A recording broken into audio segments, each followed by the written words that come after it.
Hi everyone, this is Jason Zach from Nathaniel School of Music. In this ear training lesson, we are going to figure out a way and train our mind and ears, and more importantly our voice, to execute singing triads and to sing any triad for that matter. However, in this lesson, I'm going to show you and focus on just one triad type, which is everyone's favorite, the one we use very commonly, the major chord. So triads are not as simple as you think when it comes to hearing them, because you hear them in different avatars in songs. They might be played with inversions, they might be voiced differently, where the notes are ordered up in different methods. One instrument might play a triad a certain way, but the other instruments might play it a different way. There'll also be some movement between the chords. You have to also listen to the bass to figure out whether the root is in fact changing. Is it a slash chord, and so on. So we are going to start with some essential theory and then get to the specific ear training exercise. So stay tuned to the very end. Get your keyboards out. However, there are going to be a few rules and regulations, if you will, when you play your keyboard. Because sometimes if you overplay the keyboard, it might be counterproductive towards ear training. So that's what you want to do. Get the keyboards out, but wait till I tell you to play, because you don't want to play the answer, sing it back, kind of parrot that answer, and then think that you're training your ear where you're not. Okay, so before we get started, it'll be nice if you can consider hitting that subscribe button, turn on the bell for regular notifications, and also my handwritten notes are waiting for you on our Patreon page, including the staff notation for our entire lesson. So do consider heading over there, and your support would mean a lot.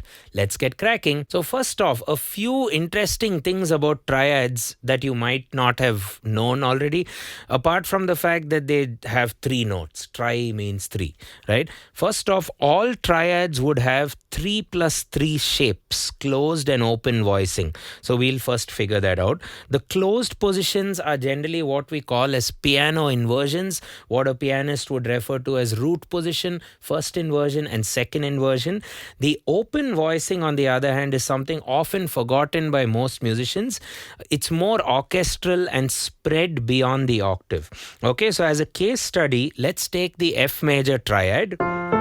This is how we generally see F major, F, A, C, okay?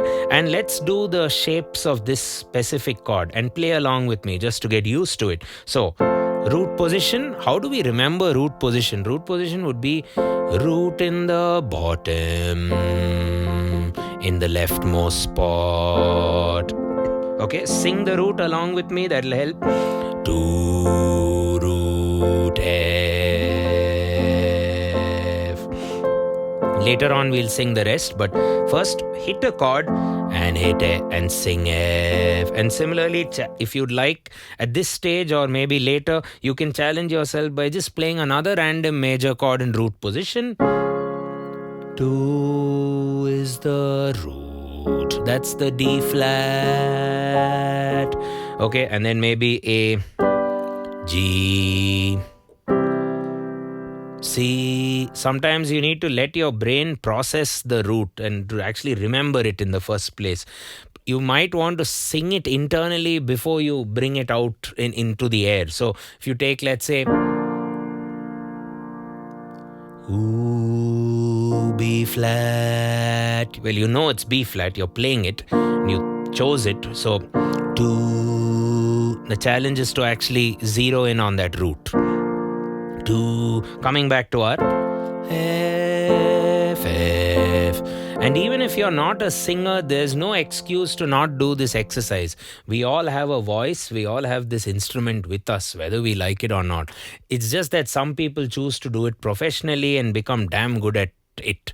So get used to singing, at least to pitch your notes and to communicate your thoughts to each other. And also, when you learn songs by ear, the only way to validate, to see whether you've transcribed it or whether you've latched on to the correct thing in the first place, is to sing it out loud so that you only know whether you're right or wrong. Okay, so we've taken F major chord in root position. Now let's finish off the remaining shapes.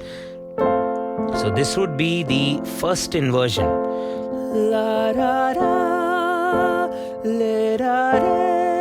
That would be the root in the top and the third in the bottom, third in the bottom, third in the bottom. What's the third of F? It's A. That's also a major third.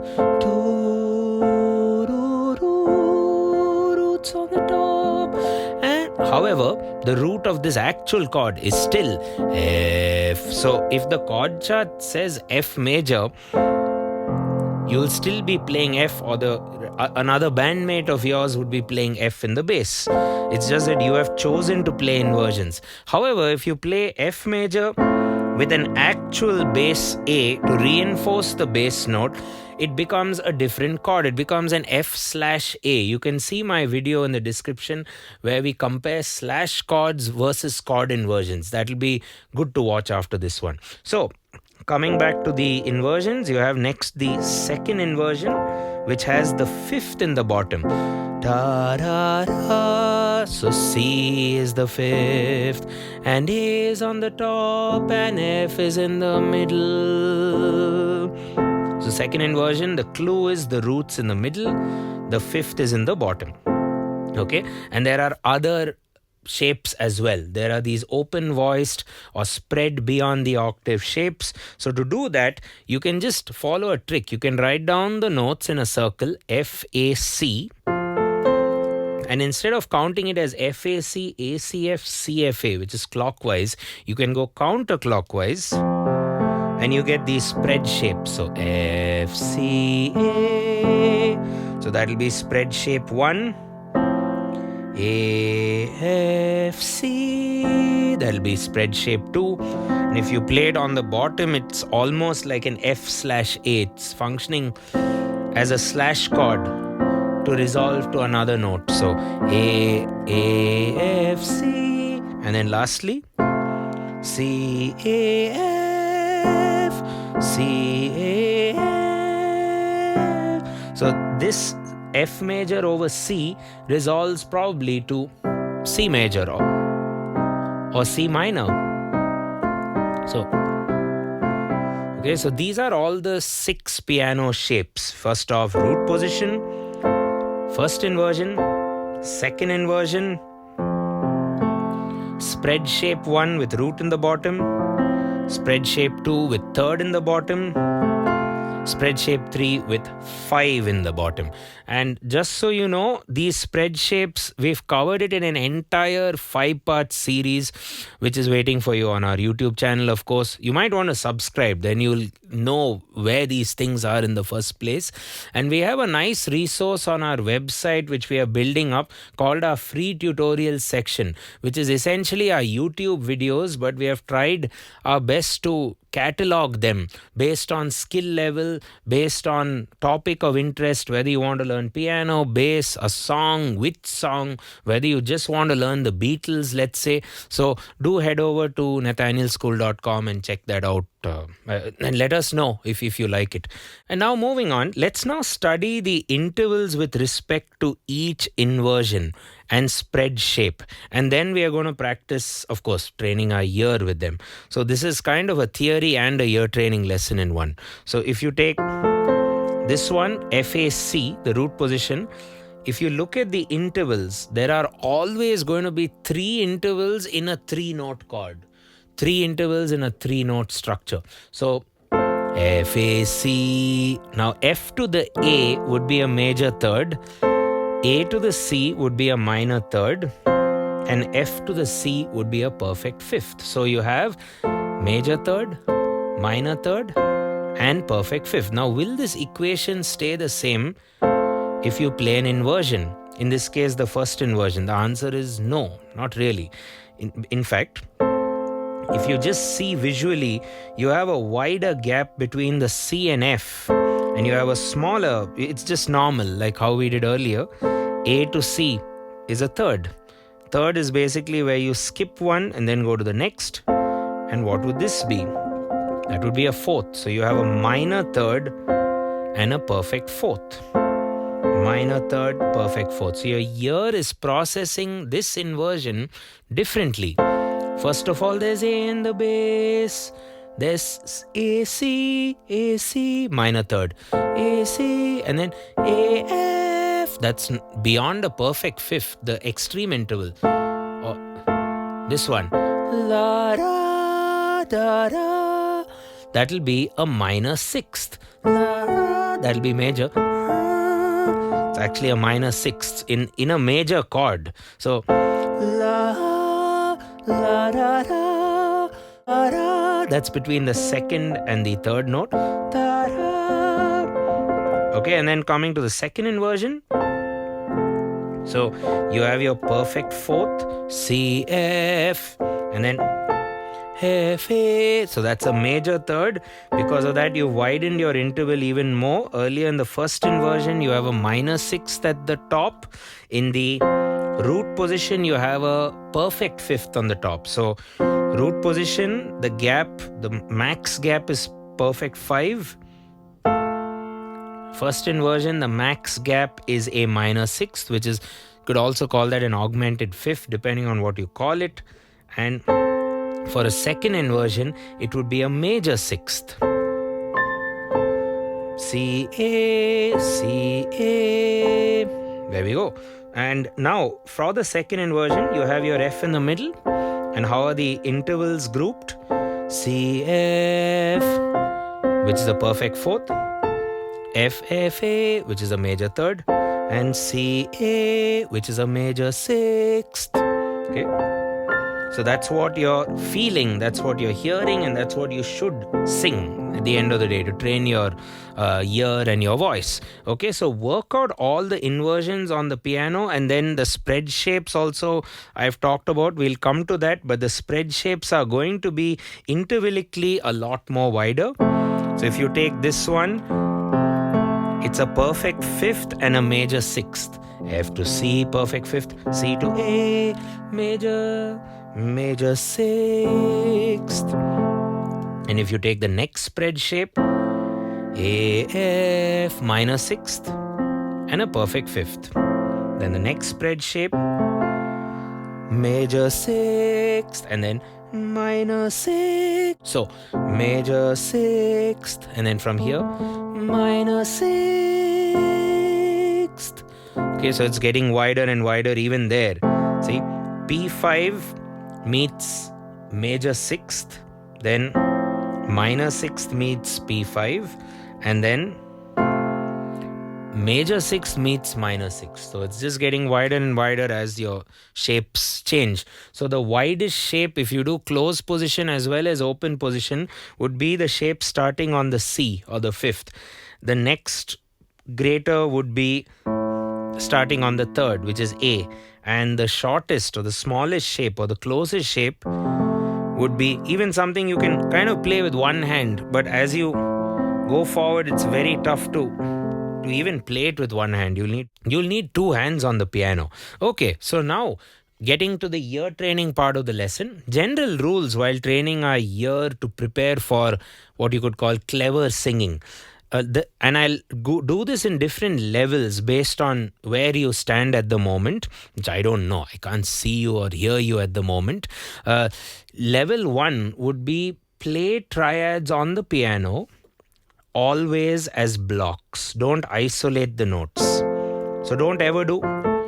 That'll not train your ear because you're hearing everything melodically. So play it as blocks. Blocks means together.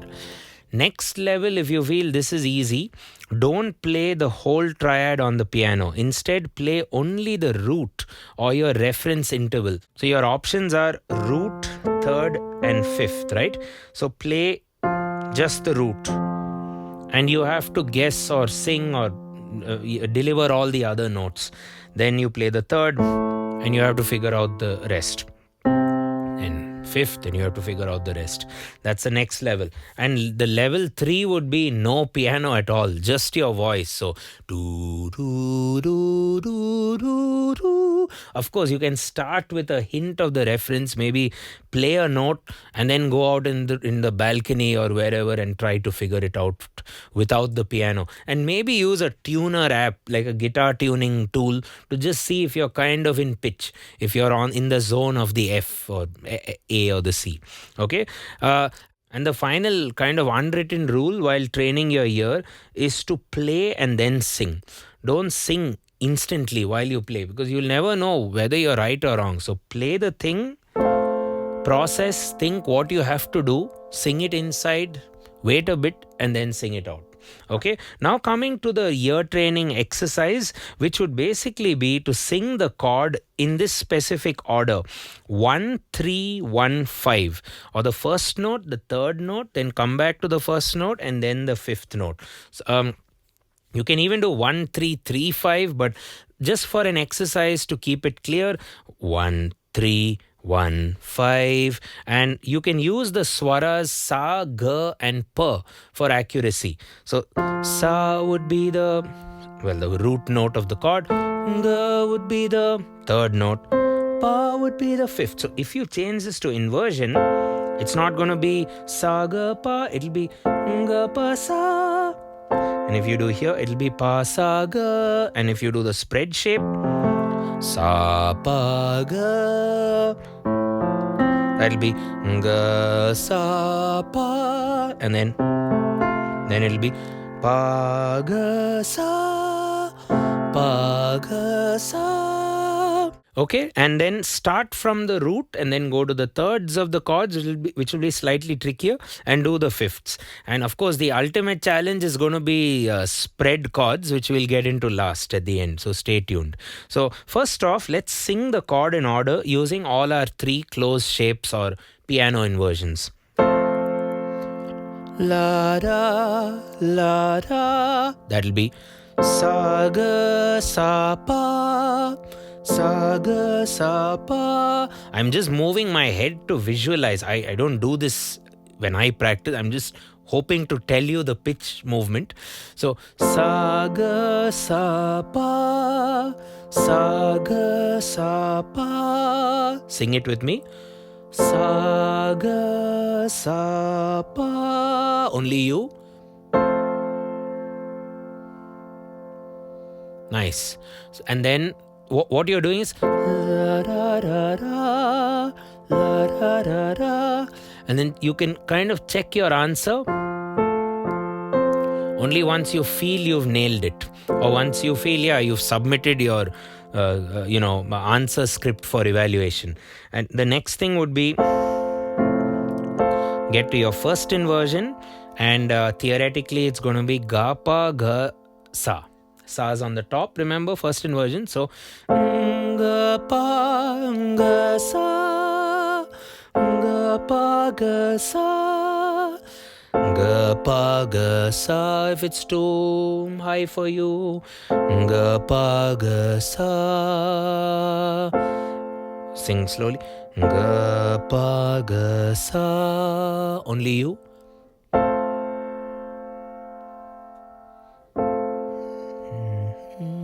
Okay, let's end with the last close position, which is the second inversion.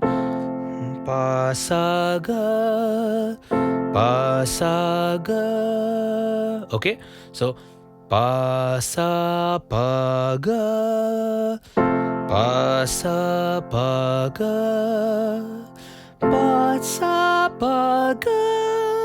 If you want, depending on your range. Pa, sa, pa, ga, pa, sa, pa, ga. Okay, now you have to translate this. Now we've started from the root, sa. We started from the third, ga. We've started from the fifth, pa. We started from everywhere. Now what if you just take it to another chord and just challenge yourself over a period of, let's say, a 20-minute practice session. Let's go to D flat major. Like I said, the rules is do not play the notes one by one. You just have to hold it like this and process all the 3 notes. So exercise 1 would be, first sing the root position. Sa ga sa pa ga pa ga sa pa sa pa ga. In fact, when you're doing this lesson, you can figure out a major triad that works for your voice in each inversion. So it actually helps to try out each one. Okay, so try the next one. Sa ga sa pa ga pa ga sa pa sa pa ga pa sa pa ga. Okay. And like I said earlier, this was stage 1 or challenge number 1. If you want to further push yourself, what you could end up doing is you just give yourself a note. Let's say B flat. And B flat is the root of B flat major. So sa ga sa pa, sa ga sa pa. This same B flat is also the third of what? It is the third of F sharp, isn't it? It's the third of F sharp, right? F sharp's major third is B flat. So then you'll have to do ga pa ga sa. This is without the piano, so this would be interesting. Ga pa ga sa. Earlier, sa ga sa pa ga pa ga sa for F sharp major. And obviously one more, B flat major would be the fifth of E flat, right? You can do B flat, E flat, pa pa, or B flat, E flat. So you can do second inversion of E flat, which will be pa sa pa ga, pa sa pa ga. Let's try that with another random root maybe. So G, root position, pretty easy. Sa ga sa pa, and now G is the third of the E flat. So ga pa ga sa, and G would be the fifth of the C Flintstones. So you have pa sa pa ga. There we go. So there you have it. You have a drill to kind of just literally pick one note and sing it with every single inversion. And the ultimate challenge, or just something food for thought, or maybe you let me know in the comments if you want me to work on this a bit more, spread chords. So first of all, choose the triad based on your vocal range, because it will really spread. And if you play an F here and hold on your root position of the spread shape, root in the bottom, the act of even singing these three notes may be a bit of a challenge. So sa pa ga, or sa pa ga, sa pa ga. Okay, then I have the next shape. So that will be ga sa pa, and in that exercise fashion, sa pa sa ga. That's the actual drill. Sa pa sa ga, and then ga sa ga pa, ga sa ga pa. Try to not glide. Ga sa ga pa. Try to do it exactly or discreetly.